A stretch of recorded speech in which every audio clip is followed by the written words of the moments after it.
শ্রীরামকৃষ্ণদেব বলতেন, মন যা চায় তাই যদি সত্যি হয় তবে সবাই রাজা হয়ে যেত। কিন্তু প্রকৃত সত্য হলো মায়ের কৃপা না থাকলে কিছুই সম্ভব নয়। আমাদের ইচ্ছা, স্বপ্ন, আকাঙ্ক্ষা সবই ঈশ্বরের ইচ্ছার উপর নির্ভরশীল। কিন্তু এই সত্য আমরা বুঝতে পারি না বা বুঝতে চাই না, তাই বারবার হতাশ হয়ে পড়ি।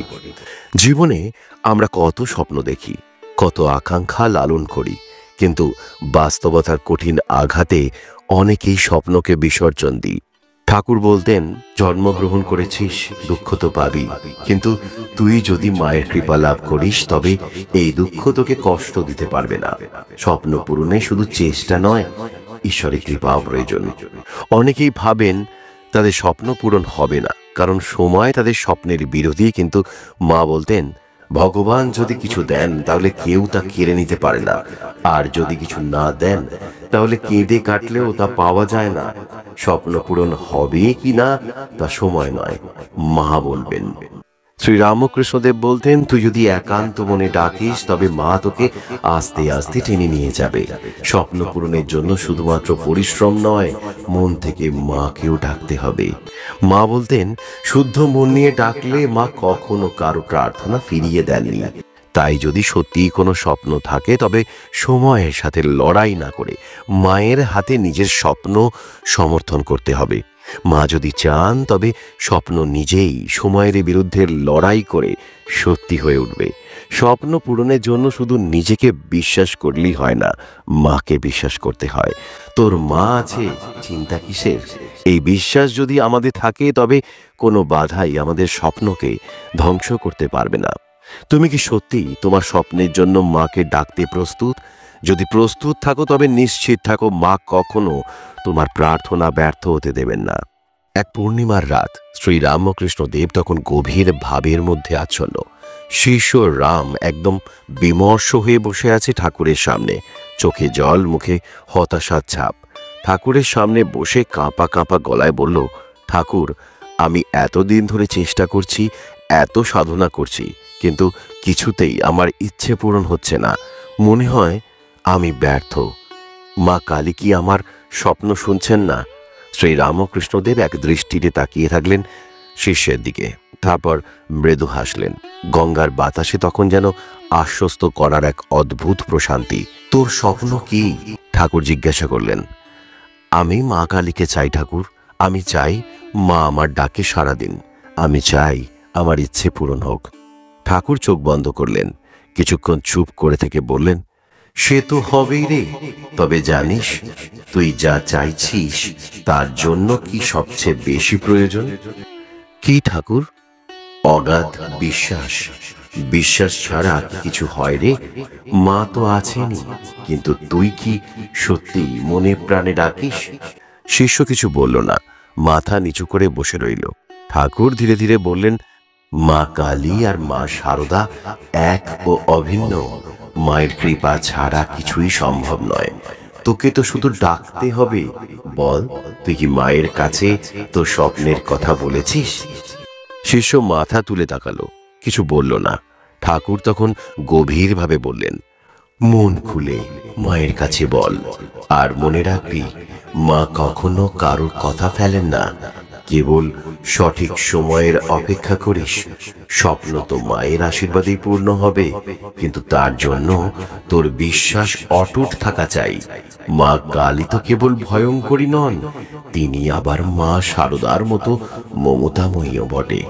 তিনি কখনো সন্তানদের একা ফেলে দেন না। শিষ্যের চোখ ভিজে উঠল।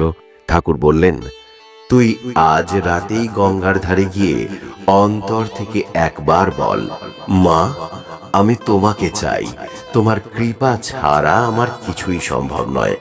তারপর দেখবি মা কিভাবে তোর স্বপ্ন পূরণ করেন। শিষ্য গভীর ভক্তি ভরে ঠাকুরের পায়ে হাত রাখলেন।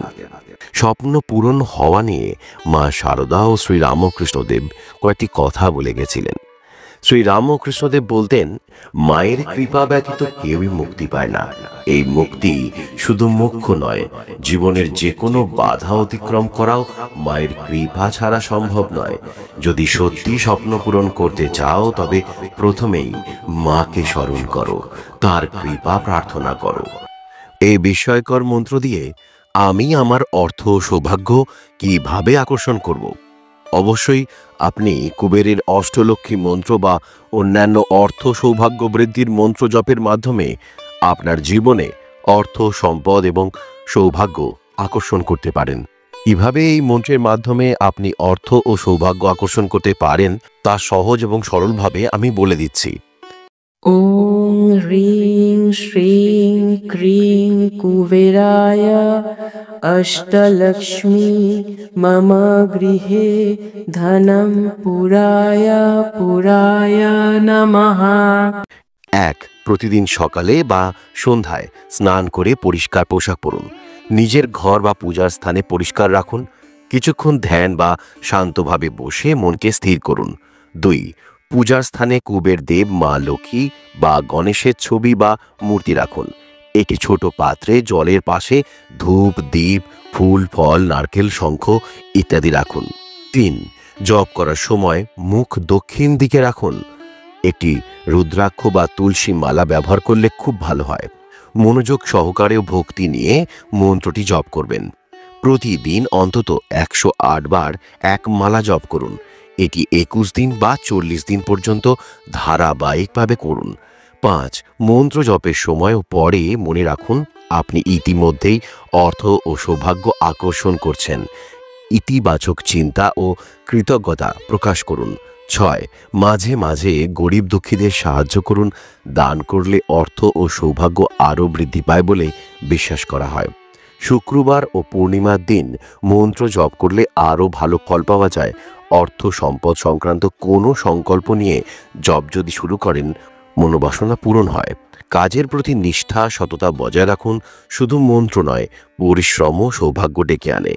নিয়মিত এইভাবে মন্ত্র জপ ও পুজো করলে আপনার জীবনে অর্থ, সম্পদ ও সৌভাগ্য আসবেই, এমনটাই বিশ্বাস করা হয়।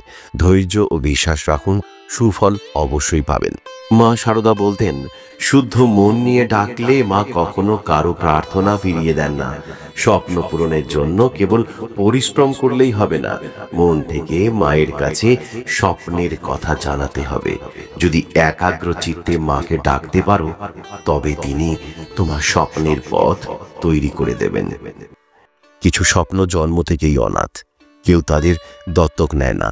তারা কেবল বুকের ভিতরে আটকে থাকে, নিঃশব্দে বড় হয়, আবার ধীরে ধীরে একদিন হারিয়েও যায়।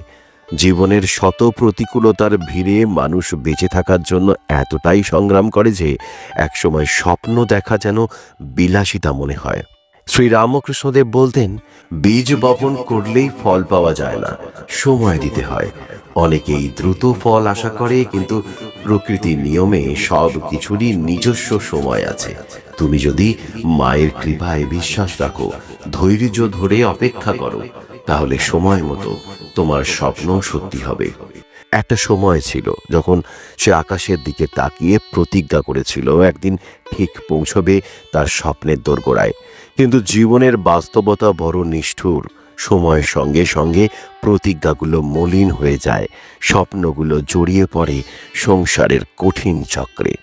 মা শারদা বলতেন, দুঃখ না পেলে কেউ ঈশ্বরের দিকে যায় না। জীবনে অনেক সময় স্বপ্ন পূরণের পথে বাধা আসবে, হতাশা আসবে, কিন্তু এগুলোই ঈশ্বরের পরীক্ষা।